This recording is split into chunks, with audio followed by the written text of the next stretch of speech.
یعنی جب بھی ہم دنیا میں جاتے ہیں، یہاں روح بدن سے نکلی، جب تک آپ دفناتے نہیں روح اپنے بدن کے ساتھ رہتی ہے. یہاں آپ نے قبر میں دفنا دیا، اللہ روح کو پلٹا کے عالم برزخ میں لے جاتا ہے. اب بھائی جب آپ لفظ بولتے ہو عالم برزخ تو کوئی فزیکل دنیا ہے، ایسا نہیں کوئی خیالی دنیا ہے. جب آپ بولتے ہو جنت، جب آپ بولتے ہو جہنم، جب آپ بولتے ہو قیامت، جب آپ بولتے ہو حور و غلمان، تو سوال ہے یہ سارے کہاں ہیں؟ کوئی تو جگہ ہوگی جہاں حوریں ہوں گی، کوئی تو جگہ ہوگی جہاں غلما ہوں گے، کوئی تو جگہ ہوگی جہاں جنت، کوئی تو جگہ ہوگی جہاں جہنم، کوئی تو جگہ ہوگی جہاں عالم برزخ، یعنی ایک ایسا عالم جو قیامت اور دنیا کے بیچ میں ہے کہ برزخ بینہما یبغیان، یعنی ایک برزخ بیچ والی جگہ کو عالم برزخ بولا جاتا ہے. یعنی جب تک قیامت نہیں ہوتی سب کی ارواح عالم برزخ میں جاتی ہیں. اب کہاں ہے عالم برزخ؟ ہو سکتا ہے 1000، ہو سکتا ہے 1 ملین لائٹ ایئر دنیا سے دور ہو. سورج کتنا دور ہے؟ شاید اس سے بھی زیادہ دور ہو. تو وہاں تک پہنچنے کے لیے مرنا ضروری ہے، کیونکہ ہم جسم کی اسپیڈ سے وہاں پہنچ نہیں سکتے.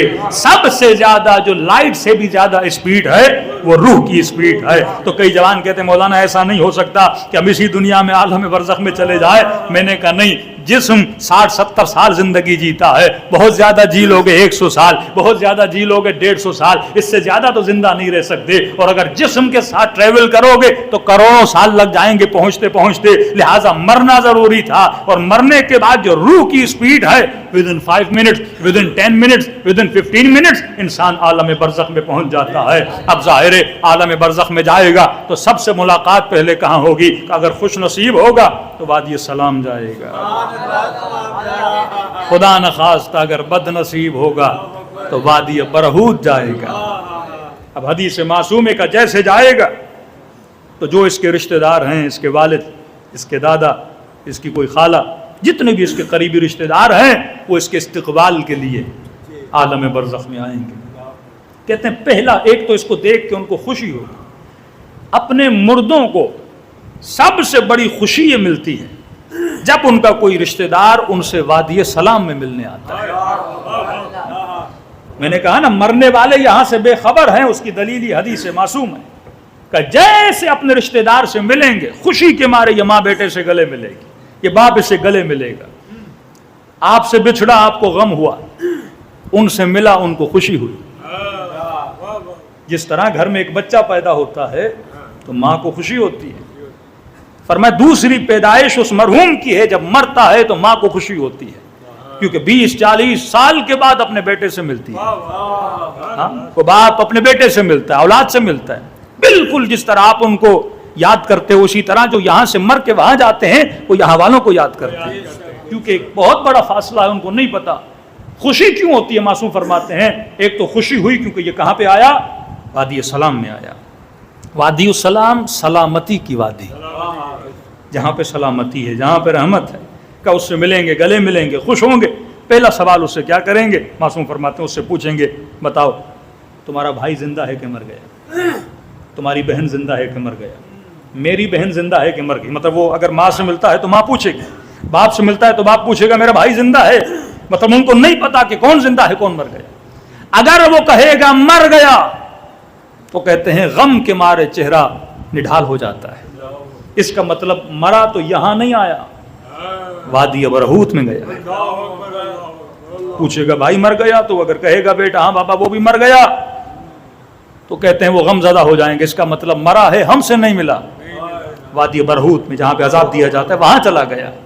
لیکن جیسے کہتے ہیں مثلا بھائی زندہ ہے، بہن زندہ ہے، ماموں زندہ ہے، چچا زندہ ہے، تو کہتے ہیں سننے والے خوش ہو جاتے ہیں. اس کا مطلب ابھی امید ہے کہ وہ آ کے ہم سے کیا ہوگا؟ ملے گا. تو فرمایا اسی لیے ہمیشہ دعا کیا کرو خدا کہاں بھیجے؟ وادی سلام بھیجے. نجف میں بھی ایک وادی ہے جسے وادی السلام بولا جاتا ہے. کیوں مستحب ہے؟ وہاں جاؤ تو انگلیوں سے کیا بناؤ؟ قبر بناؤ. یہ قبر وہاں کی زمین کے لیے نہیں ہے، یہ قبر وادی سلام کے لیے ہے کہ خدا جب مر جاؤں تو اس وادی السلام میں مجھے کیا عطا کرنا؟ قبر عطا کرنا. اور کیونکہ اس زمین کی نسبت امیر المومنین سے ہے. ایک قصہ سنیے، صلوات پڑھے محمد وآل محمد. کہتے ہیں ایک شہید کی ماں ہر شب جمعہ اپنے بیٹے کی قبر پہ جاتی تھی. زینبیون کا ایک شہید تھا، اور لوگ کہتے تھے آپ اتنا نہ بیٹھیں کہ اتنی میں بیٹا مجھے بڑا یاد آتا ہے. وہ مغرب کے بعد جاتی, صبح کی اذان تک بیٹے کی قبر پہ بیٹھی رہتی, کبھی قرآن پڑھتی کبھی زیارت پڑھتی. تو کہتے ہیں کئی ہفتوں کے بعد حدیث ہے, مستحب ہے کہ راتوں کو زیادہ دیر تک قبرستان میں مکروہ ہے. ہاں شام کو چلے جائیں یا مغرب کے بعد فوراً پڑھ کے واپس آ جائیں, اتنا لمبا رات کو نہ بیٹھا کریں. اب اس کی وجہ کیا ہے؟ بالاخص شب جمعہ. تو ماں کہتی ہے کہ میں نے خواب میں اپنے شہید بیٹے کو دیکھا, دیکھتی ہوں کوئی نور کی وادی ہے, صرف میرا بیٹا نہیں, کئی نیک نورانی چہرے اس وادی کے اندر ہیں, اور گویا سب سامان سفر باندھ کے کہیں جا رہے ہیں. تو میں نے بیٹے سے پوچھا کہ بیٹا یہ سارے کہاں جا رہے ہیں؟ تو بیٹے نے کہا کہ اماں یہ سارے نجف جا رہے ہیں. شب جمعہ شہداء نیک لوگ, بیٹا یہ کہاں جا رہے ہیں؟ کہ اماں یہ سارے نجف جا رہے ہیں, وہ وادی السلام جا رہے ہیں. تو میں نے کہا بیٹا آپ نہیں جا رہے؟ سارے جا رہے ہیں. تو کہنے لگا اماں میں جانا تو چاہتا ہوں لیکن آپ ہر شب جمعہ میری قبر پہ آتی ہیں, اور مولا علی کا حکم ہے کہ ماں اگر قبر پر آئے تو ماں کو چھوڑ کے میرے پاس نہ. تو ماں میں آپ کے استقبال کے لیے بیٹھ جاتا ہوں, جب تک آپ بیٹھی رہتی ہیں میری روح آپ کی طرف متوجہ ہوتی ہے. ماں نیند سے اٹھ گئی, کہتی اس دن کے بعد یہ شب جمعہ نہیں گئی.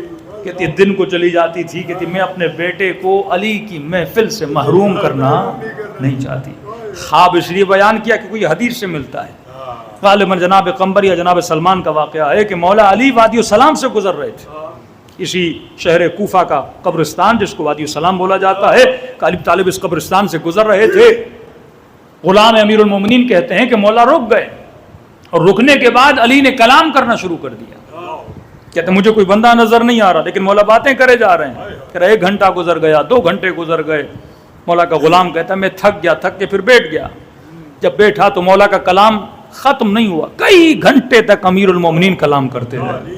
آخر میں نے کہا مولا اتنی دیر ہو گئی, آپ کس سے باتیں کر رہے ہیں؟ مولا میں بھی تھک گیا. امام نے فرمایا کہ غلام اگر خدا تمہاری برزخی آنکھوں کو کھول دے, تجھے یہاں ہزاروں کی تعداد میں ارواح مومنین نظر آئے جو علی ابن ابی طالب سے علم حاصل کرنے کے لیے آئے. فرمایا مرنے کے بعد عمل کا دروازہ بند ہو جاتا ہے, معرفت کا دروازہ بند نہیں ہوتا. یعنی کم از کم ہفتے میں 1 بار مومنوں کو اہل بیت کی محفل اللہ کیا کرے گا؟ عطا کرے گا, تاکہ ان کے معرفت کا لیول بڑھے, اور جب یہ قیامت کے دن آئیں جنت جانے کی قابلیت ان کے وجود میں موجود ہو.